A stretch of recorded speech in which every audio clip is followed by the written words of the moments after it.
This is episode 365 of the Beyond the Food Show, and today we're going to talk about the difference between power and control and how it plays in your life with food, body image, and probably many other part of your life.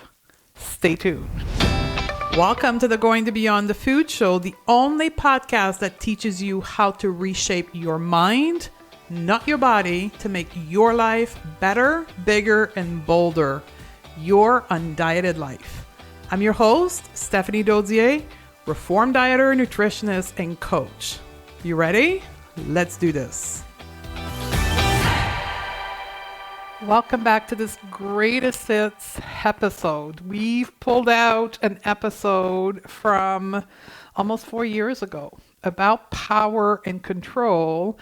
And when I recorded this episode, it was, I want to say, a side effect or something I had realized from doing a series of consultation with women who wanted to work with me one-on-one. I was doing a program that I was launching, and I had done, I think, 10 consultations with women, and nearly all the women over that 2-day period had all asked me help with getting control in their life.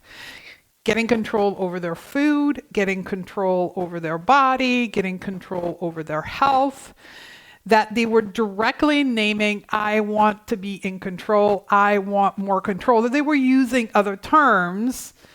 It was all about control. So I'm asking you, as you're listening to this greatest hits, is that something you're seeking in your life? I know I did. I thought that the solution to my challenges with my weight, with food, later on with my health, would be resolved if I had just more control. If I had the ability to discipline myself to do X, Y, and Z in order to achieve whatever I wanted to achieve with the things that weren't working out in my life. And I've been doing that my whole life because that's all I knew how to do. But what I didn't realize and what I had to explain to women nearly 4 years ago is that control may not be the solution to the problem you're experiencing. Perhaps it's power, not control. You just don't know what it is because you've never understood the difference between power and control. So this episode is really about explaining the difference between power and control, why we think the solution is control, and what happens when we take the leap of faith of moving from pursuing more control to pursuing being in our power and how to do that. This episode has the power of being a coaching concept that literally shakes you to your core. And I want to coach you a little bit as you hearing me talk about control and power in this episode. You may experience resistance. So I want to recognize that this is quite different from everything we have been told as women our whole life. So it's possible that your brain goes into resistance, that your brain goes into dissonance, because to your brain, not wanting to be in control is deadly. Like it's literally a threat to your survival because you've known nothing else than wanting to be in control or being in control in your life. So if you experience that resistance as you're listening to the podcast, perhaps even denial, just welcome it. Just welcome it and be with it and come back to this episode and listen it the second time. And know that resistance and denial is simply a way that your brain has to keep you doing the things you've been doing up to now, to keep you in what it's called the comfort zone. But the question you have to ask yourself is, if you've been doing what you've been doing up to now, and it hasn't given you the result that you want, is the solution to do more of what doesn't work, thinking you are the problem, that you're not doing it right, or it's take the leap of faith to do something different. Enjoy.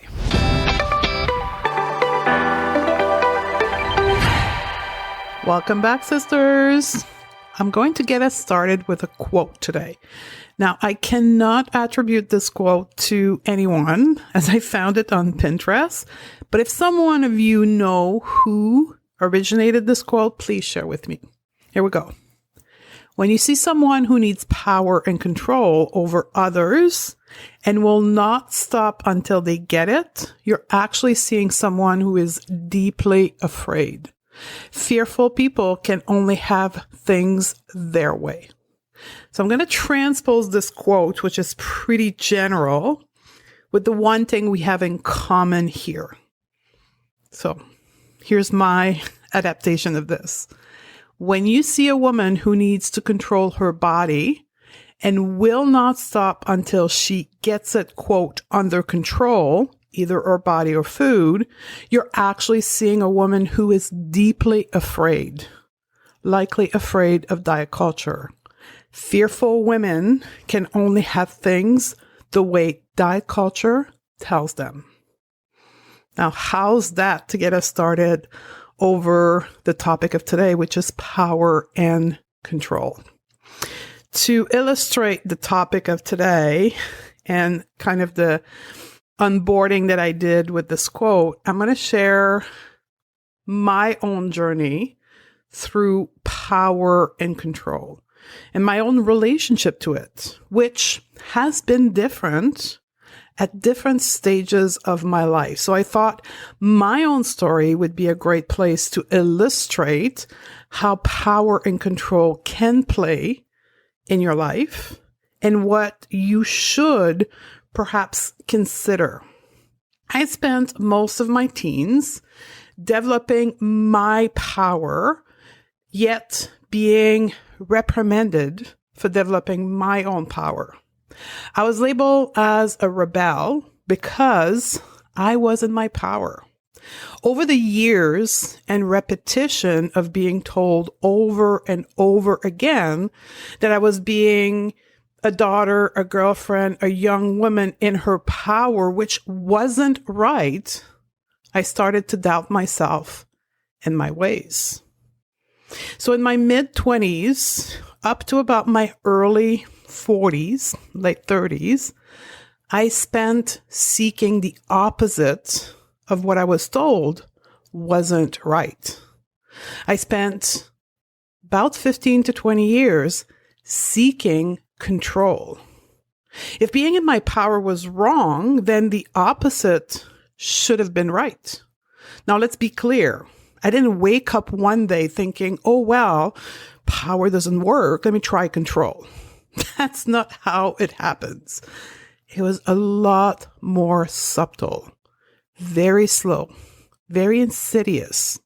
And I got to say, at 25 years old, I wasn't wise enough to know what was happening. I knew that I needed to change my ways, that I thought that it would be better another way, but I didn't know it was power and control. It wasn't that duality that was directing the change that was implementing in my life.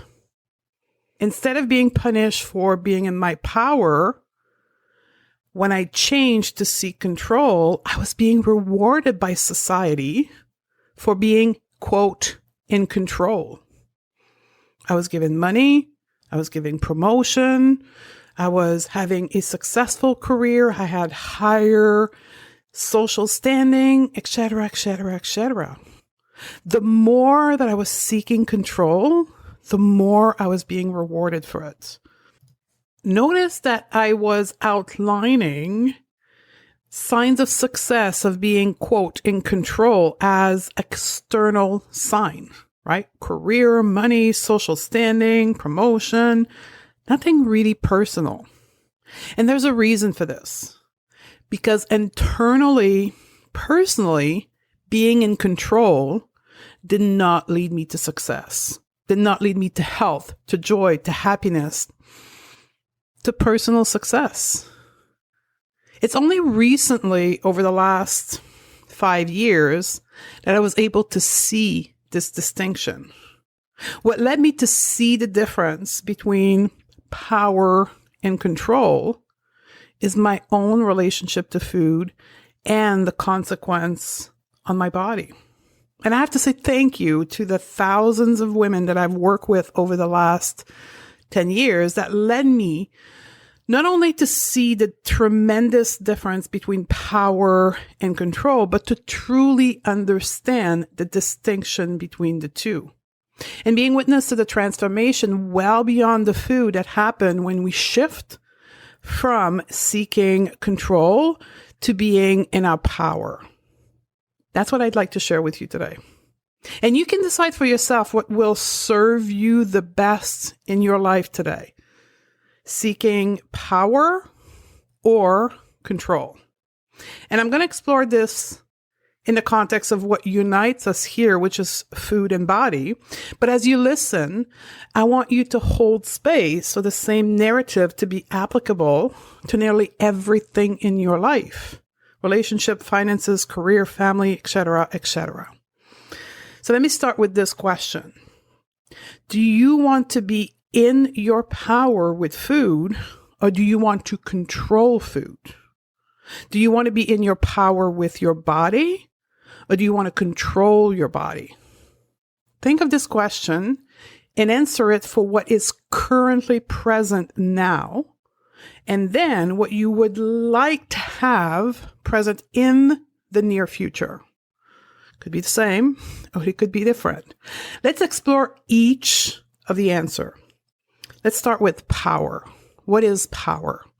Now, let's be honest, the word power tends to intimidate. Unfortunately, it tends to intimidate many women, much more than men. Unfortunately, society defines power currently as authority, as a force to be used, as being aggressive, as being more than others, better than others. And I think this is why we as women do not connect with the word power. Because that's not what we believe in. That's not what we want. Now, here's the thing. When you are in your power, you do not seek power over others. And that's the huge distinction here. And I think the people who wrote the definition of power were people that were not in their power. And that's why they saw power as being more, being control, being aggressive towards others, because they weren't in their power. So let's start here. What does it mean to be in your power? Being in your power means to trust. To be in your power means to be aligned. To be in your power is to trust that you are in the right place at the right time. To be in your power with food means that you trust your body and your brain to make the right choices with food for you right now. To be in your power with food means to know that you have all that is needed within you to make the right decision when it comes to nourishing yourself. To be in your power with food means to have faith in yourself. To be in your power is not to be forceful, manipulative, or aggressive, which is unfortunately how most people think of power. When it comes to food, that's what diets do. It forces us to eat in a way. It manipulates us to make a decision about food, and it forces us to have a relationship with food, one based in fear. To be in your power with your body means that you trust your body. To be in your power with your body means that you have faith in your body's ability to do what's right for you right now. particularly for us, to trust our body is functioning properly, even if externally it doesn't respond to society's standard.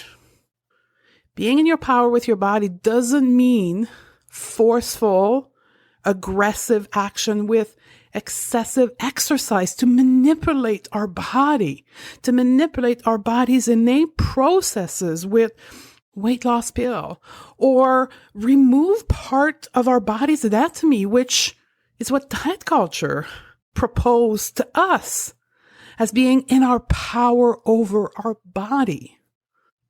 When we are in our power, what I often refer to being empowered, when we are in our power with food and body, we eat intuitively. We have neutral views on our body image. We manage our emotions, what I refer to often as emotional intelligence. We believe we matter. We have self-worth. We have a sense of efficacy. We respond instead of reacting.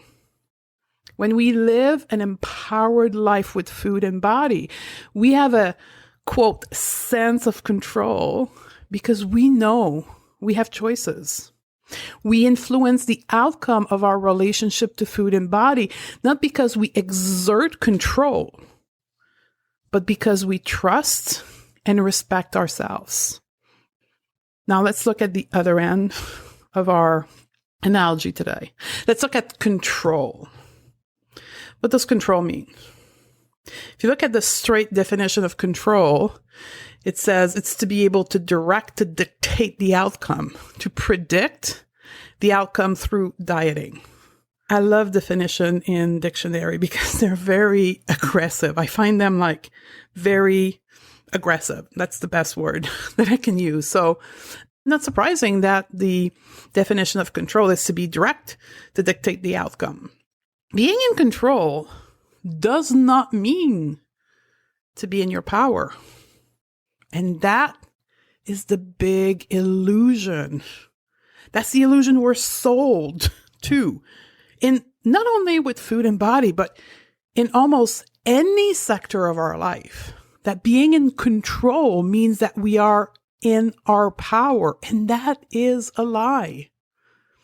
We might be able to control an external process of an animated object, like a process in a manufacturer. We're able to control it. And we, quote, are in our power in face of this machine.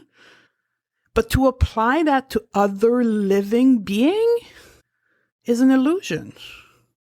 The illusion that we can control our partner, that we can control any other human being action, or even animals, or even children, that we can control any other living being's action, words, is an absolute illusion. When it comes to our own self, trying to control our body, trying to control the way we nourish ourselves is also an illusion. That's why diet don't work. Because we cannot control this magical thing that is this living being. When we set to control, what we're really saying is that we don't trust. We don't trust this other living being, intelligent being that is an animal, a child, another human being. We don't trust them, so we have to control them. And I want us to pause on this for just a second. This is pretty profound. We are treating other human being like a machine, like a process of inanimated object, which is ludicrous. Trying to control your body is literally a big fuck you to your own body. It's a big, and I'm not going to repeat it again in case there's children listening, but it's a big F you to your soul, to your innate wisdom. It's like saying to yourself, like when you talk to yourself, it's like talking to your own body. It's like saying to you, you suck and I don't trust you, so I'm going to control you. You're saying that to yourself. Like we are not distinct from our own body. We are our body. So when we try to control our own body, we're pretty much saying to ourselves, you're shitty. Let me control you. Desiring to control means that we don't have faith. And in this case, faith in ourselves. The more control we seek, the more faith we lose in ourselves. We lose faith in our own ability, in our own magic.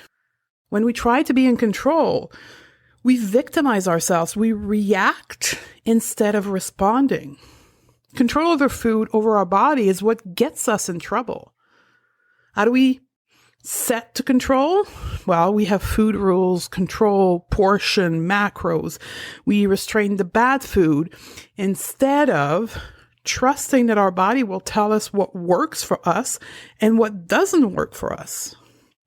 These food restriction leads to binging, to overeating, to wanting the food that you think are so bad. You know, the whole vicious cycle of dieting. When we attempt to control, and I use the word attempt intentionally because it's an attempt. It doesn't work long term. When we attempt to control food, it means that we don't trust our body. When we don't trust our body with food, it's very hard to trust our body with other aspects of our lives. When we don't trust our innate ability to manage our relationship to food, we don't really trust our ability to manage our relationship to other people, to money, to intimacy, to trust other people, to trust our employee if you're in a position of leadership. Can you see the conundrum here? Now, why are we compelled to control is a good question, right? Because we are afraid of what will happen if we don't. What happens when we feel afraid to lose control? That's another good question. What happens when we feel afraid to lose control? We control some more, or at least we attempt to seek more control. If one area of our life is deemed to be, quote, out of control, we seek to control another aspect of our life so we can have some sense of relief. Diet is an attempt to control our lives via food. Wearing makeup is an attempt to control how other people perceive us. Diet culture is an attempt from patriarchy to control women. When we are disconnected from our power, we seek control. Yet, we are born powerful beings. We are destined to be in our power. We were given all that we need to be in our power. Yep. You were given everything you need to be in your power. So did I. In the case of food, we were given eating cue, hunger, fullness, satisfaction. All of us were born with those eating cue on board. And we see that in babies, right? They cry when they're hungry. They stop feeding when they're full. Have you ever tried to put a bottle back in the mouth of a baby or a breast in the mouth of a baby when they're full? Not going to happen. If you haven't, I can tell you right now, it's not going to happen. The same thing goes with satisfaction. As the child grows older, you can see food that they like and food that they don't like, food that they can ask more of when they feel satisfied. All of us were born with this. We also were born with a metabolism, which science hasn't yet defined how it works because that is that complex. But we're all born with it. We were born in our power. And as a matter of fact, when we were young, we believed in that power. We believe in our ability to be in our power. Baby, toddlers, we can see that in children, right? When they're learning to walk, when they're learning to talk, they know they can. They just need to practice. We live in our power as children, and until we grow up, some people never stop believing in their power. They're rare, but they exist. But for most of us, here's what happens. Along the way as we grow up, as we're becoming this tiny little adult, someone steered us away from our power. Someone led us to believe that we weren't powerful beings, that something was wrong with us, and that we needed to seek control because we weren't powerful enough. Many of us grew up in family where power was exercised over them in a dominant, submissive pattern. Our needs and feelings were ignored or criticized. Our action was stemming from trying to control. And when we exercised power, we were punished for it. Just like where I started with my story at the beginning. When personal power isn't encouraged, we come to believe that power can't exist. And that love cannot be given if we are in our power. We become afraid of our own power. And we seek more and more control. That's the good girl syndrome. If you haven't listened yet to episode 249, go back and listen to that. That's how we try, and that's why we seek to be good girls. Claiming our power means living consciously. If all of you were like, yeah, no, I'm done with control. I want to be in my power. You got to live consciously. You're going to take responsibility for yourself. You got to build your own self-esteem because it's been like crippled over the year, and no one's going to give it to you, but you have to take responsibility for yourself to build your own self-esteem. You have to ask for your needs and your wants. You have to be autonomous. You have to become independent of others. What happens when we claim our power and we begin to reduce control and live more in that space of power? When we are in our power, we trust ourselves and our body. We easily transition into being an intuitive eater.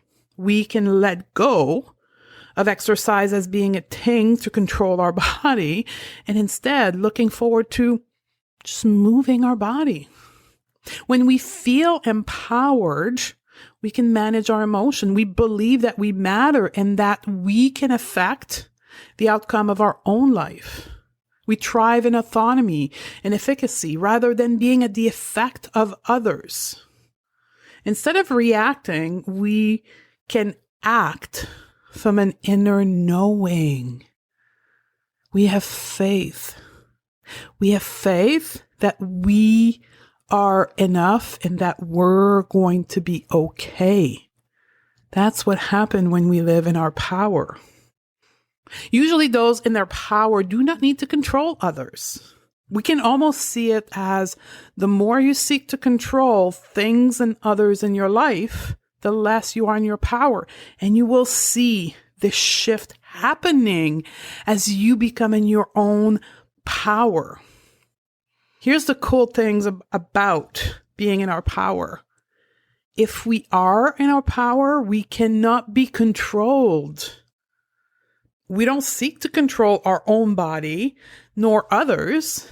And when we are in our power, there is no need to make anyone else do anything. And when people try to control us, we giggle, we laugh. We're like, oh, good for you. And we casually just walk away because we don't need others, because we are autonomous, because we are independent, because we know we have everything we need within us. When we live in our power, we usually find things go the way we wish without having to manipulate or struggle. We don't need to win. We don't need to convince. What other people do, believe, or say is theirs. It doesn't mean anything about us. When we live in our power, we still have needs, but we are able to fulfill them or not, depending our choices, without needing someone else to comply. We know we can fulfill our own needs, and that makes us independent of others. There's true magic that happens when we shift from wanting to be in control of our body and food to being in our power. Recently, I posted a quote on Instagram stories, and that quote said, "True healers Don't heal others. True healer gives you the guide to heal yourself. True healer guides you to learn how to heal yourself because they know you are a powerful being. I know for me, that was a huge shift in my practice. Like if you were to wind back the clock 10 years ago when I started and if you are one of my clients from 10 years ago, please reach out to me and we can do a podcast on this, how I was as a practitioner 10 years ago and how I worked with my patients to now it's like black and white, complete contrast because back then I was seeking to control them.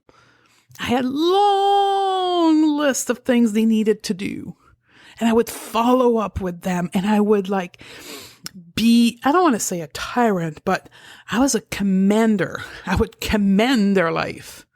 But today, I am much more liberal because I know it's not me that heal, it's yourself. So it bears a question as we wrap up this podcast here.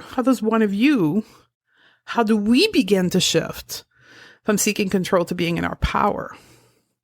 Well, to claim our power means to learn to live consciously, to learn to take responsibility with ourselves. Now, taking responsibility or radical self-responsibility doesn't mean a license to punish and beat yourself up. It means to take responsibility for yourself and make choices and building your self-esteem and asking for your needs and your want. Learning to trust yourself. That's what claiming your power require. Since food and body are at the center of what our discussion is about, and it's what makes us feel so disempowered, I believe that for us as a community, the journey of claiming back our power should begin at the level where we suffer the most, which is with food and body. Claiming our power over food and body is where we should begin. Learning to shift out of controlling food, aka dieting, and making the transition, learning to become an intuitive eater. Reconnecting with our innate source of power when it comes to food. Because it caused us so much suffering. When we do this transition to claim our power in this one sector of our life, it's like firework. Literally, it's like firework in the rest of your life. Because that space that creates the more pain for you, you can see that you can truly have power, that you have eating cues. You were born with power. You find them, you learn to listen to them, you learn to trust them, you learn to respond to them. You build trust and respect with your eating cues, which is really building trust with yourself. Truly, when we become intuitive eater, we are claiming our power back. Yes, at first with food, but then in the rest of our life. It's like a launching pad to see how you can be in your power in the rest of your life. And that's why my brand is, it's beyond the food. Because your power, what I saw in those women that I was working with was the magic that happened way beyond the food. And then from there, you can exert your power over yourself in the rest of your life. And that's when you can liberate yourself. If you feel inspired to claim your power, if you feel inspired to make this journey, at first with food, then over your body and the rest of your life, that's what we do. We help you conquer food, body, and your mindset and your need for control and thrive in your power. I love you, sister. And I'll see you on the next episode. If you are loving what you're learning on the podcast, you have to come and check out Undiet Your Life. This is where we get to hang out together, where you get the individual help applying the concept thought on the podcast while learning new coaching tools that will make your life even more amazing. It's also where you get to apply the learning to think better, eat better, and feel better, and create your undieted life, your better, bigger, and bolder life. Go to stephaniedode.com/join. I'd love to have you join us inside of Undiet Your Life, and I'll see you on the other side.